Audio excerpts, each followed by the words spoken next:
Hello dear student, কেমন আছো? I hope প্রত্যেকে শুধু ভালো নয়, ভীষণ ভালো আছো। স্ক্রিনের উপর একটা প্রশ্ন দেখা যাচ্ছে, প্রশ্নটা কি বলেছে সেটা আগে মন দিয়ে পড়বো। কি বলেছে দেখো, 3 cos θ minus 4 sin θ equal to 5 হলে কার মান নির্ণয় করতে হবে? 3 sin θ প্লাস 4 cos θ। লক্ষ্য করে দেখো সমান কত। লক্ষ্য করে দেখো, এখানে 4 এর সঙ্গে sin θ আছে, এখানে cos θ আছে, তাই না? আবার এখানে 3 এর সঙ্গে sin θ আছে, এখানে cos θ আছে। বেশ, তাহলে একটা কাজ করা যাক, এদিকটা যদি হোল স্কোয়ার করে দিই, এদিকটা যদি হোল স্কোয়ার করে দিই, তাহলে cos স্কোয়ার sin স্কোয়ার একটা করে পাবো। হ্যাঁ, আর sin স্কোয়ারটাকে cos স্কোয়ার করে দেবো, cos স্কোয়ারটাকে sin স্কোয়ারে কনভার্ট করে দেবো, তাহলেই হয়ে যাবে। হ্যাঁ ঠিক, চলো একটু করে দেখি কি ঘটনা ঘটে। তাহলে দেখো 3 cos θ মাইনাস 4 sin θ তার whole square equal to 5 square. 5 square মানে 25, উভয় পক্ষকে বর্গ করলাম। ওকে, এবার দেখো এটা এ মাইনাস বি তার হোল স্কোয়ার সমান কি এ স্কোয়ার। প্রথমে এ স্কোয়ার মানে কি 3 স্কোয়ার মানে 9 আর কস স্কোয়ার থিটা, মানে বি স্কোয়ার। বি স্কোয়ার মানে কি 4 স্কোয়ার আর সাইন স্কোয়ার মানে 16 সাইন স্কোয়ার থিটা। আচ্ছা, এটা প্লাস হবে A square plus B square minus 2ab। AB বলতে 3 cos θ into 4 sin θ equal to 25। Okay, so দেখো এবার আমি এখানে একটু কারচুপি করব। কি কারচুপি করব? 9 ইন্টু cos স্কোয়ার থিটা আছে, তো cos স্কোয়ার থিটার জায়গায় 1 মাইনাস সাইন স্কোয়ার থিটা লিখলাম। বেশ, আবার এখানে করব 16 যেমন আছে 1 মাইনাস সাইন স্কোয়ার থিটার বদলে cos স্কোয়ার থিটা লিখবো। আর এটা একটু ক্যালকুলেশন করে লিখবো, 3 দুগুণে 6, 4 ছক 24, তাহলে minus 24 sine theta into cos theta equal two যেমন 25 আছে তেমন থাকলো।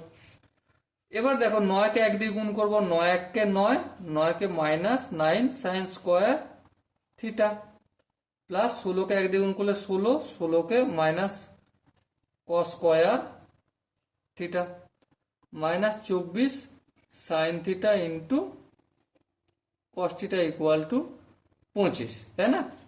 এবার দেখো এখানটা লক্ষ্য করো, এখানটা লক্ষ্য করো আর এখানটা লক্ষ্য করো। কি লক্ষ্য করব? সবে দেখো মাইনাস আছে, মাইনাসটা কমন নিলাম। বাকি যেগুলো রয়েছে সেগুলোকে লিখে রাখি। 9 সাইন স্কোয়ার থিটা, তারপর এটা কি প্লাস করব। কেন প্লাস করব? কারণ আগেই আমি মাইনাসটা কমন পাঠিয়ে দিয়েছি। এটাও প্লাস করে দেবো, 24 sine theta into cos theta.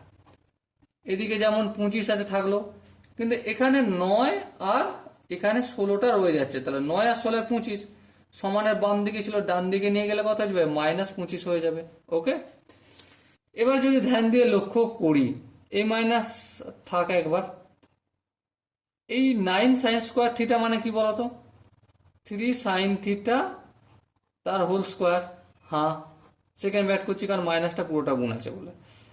আবার দেখো 16 কস স্কোয়ার থিটা মানে কি 4 কস থিটা পুরোটার হোল স্কোয়ার। ওকে, আর 24 sine theta into cos theta মানে কি 2 into 3 sine theta into 4 cos theta. আর এদিকটাই জিরো করে দিলাম। এবার বোথ সাইডে যদি জিরো দিয়ে মাইনাস দিয়ে গুণ করি তো কোনো অসুবিধা নেই। এবার দেখো এখান থেকে A square plus B square plus 2ab কিসের সূত্র?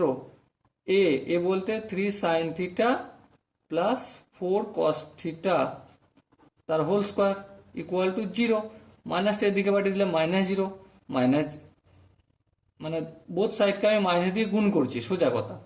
তাহলে এই মাইনাস মাইনাস 0 লেখা, শুধু 0 লেখা একই ব্যাপার। ওকে, তাহলে দেখো স্কোয়ারটা যদি এদিকে পাঠাই তাহলে কি হবে? 3 sine theta plus 4 cos theta equal to under root 0, তার মানে 0। তাহলে দেখো কি জানতে চাইছিল? 3 sine theta plus 4 cos theta equal to কত? Equal to 0। Okay, so dear student, I hope প্রত্যেকের এই স্টেপটা বোঝা গেছে। যদি কোনো জায়গায় বুঝতে অসুবিধা থাকে, ডাউট থাকে বা কনফিউশন থাকে, তাহলে কি করতে হবে? কমেন্টে অবশ্যই জানাতে হবে। ওকে, সো ডিয়ার স্টুডেন্ট, দেখা হচ্ছে পরবর্তী সেশনে। ততক্ষণ পর্যন্ত ভালো থেকো, সুস্থ থাকো এবং জয় হিন্দ।